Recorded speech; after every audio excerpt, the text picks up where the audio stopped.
నెల్లూరు జిల్లాలో గత 5 రోజులుగా భారీ వర్షాలు కురుస్తున్నాయి. అయితే లోతట్టు ప్రాంతాల్లో కానీ, పరివాహక ప్రాంతాల్లో కానీ, మునక ప్రాంతాల్లో కానీ ప్రభుత్వం ఎటువంటి చర్యలు చేపడుతుందో మనకు తెలియజేయడానికి మంత్రి నారాయణ గారు మనతో ఉన్నారు. ఆయనతో మాట్లాడదాం. బంగాళాఖాతంలో ఏర్పడిన అల్పపీడనం వల్ల అనేక జిల్లాల్లో యాక్చువల్గా వర్షాలు అతి భారీగా పడుతున్నాయి. ఆ నేపథ్యంలో నెల్లూరులో తీసుకుంటే నిన్నటికి దుత్తలూరులో 11 సెంటీమీటర్లు, ఆత్మూరులో 14 సెంటీమీటర్లు, నెల్లూరు జిల్లా మొత్తం 7 సెంటీమీటర్ల వర్షం పడింది.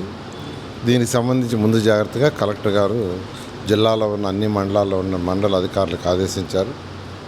లోతట్టు ప్రాంతాల్లోని అవసరమైతే వాళ్ళని షిఫ్ట్ చేసే విధంగా యాక్చువల్గా ఏర్పాట్లు కూడా చేయడం జరిగింది. నెల్లూరు సిటీకి తీసుకుంటే ఈ ప్రభుత్వం వచ్చిన తర్వాత 3-4 సార్లు సిల్ట్ తీశారు. రీసెంట్గా అయితే ఒక్కొక్క కెనాల్లో 1 అడుగు, 2 అడుగులు, 3 అడుగులు సిల్ట్ కూడా తీశారు. ఎందుకంటే గత 5 సంవత్సరాల్లో గత ప్రభుత్వం సిల్ట్ అంటూ తీలా.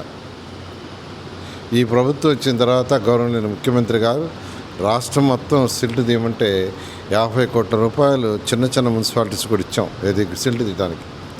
ఆ విధంగా హై ప్రయారిటీ ఇవ్వటం వల్ల ఈరోజు సిల్ట్ తీయటం వల్ల ఎక్కడ కూడా నీళ్ళు లేదు.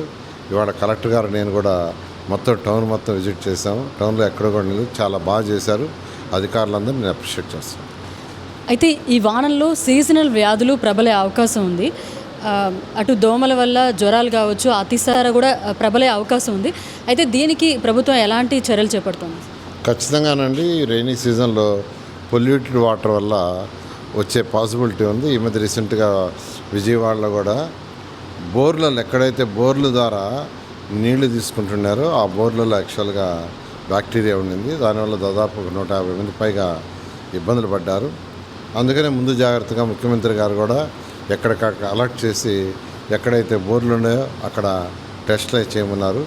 సర్ఫేస్ వాటర్ తీసుకొని ఏదైతే ట్రీట్ చేసి ఇస్తున్నారో బట్ ఎక్కడ కూడా ఇబ్బంది లేదు. అందువల్ల దాని విషయం కూడా అధికారులకి ఇన్స్ట్రక్షన్ ఇవ్వడం జరుగుతుంది. అయితే దురదృష్టవశాత్తు ఏదైనా నష్టం వాటిల్లితే ఎన్డీఆర్ఎఫ్ బృందాలు లాంటివి ఏమైనా రెడీగా ఉన్నాయంటారు?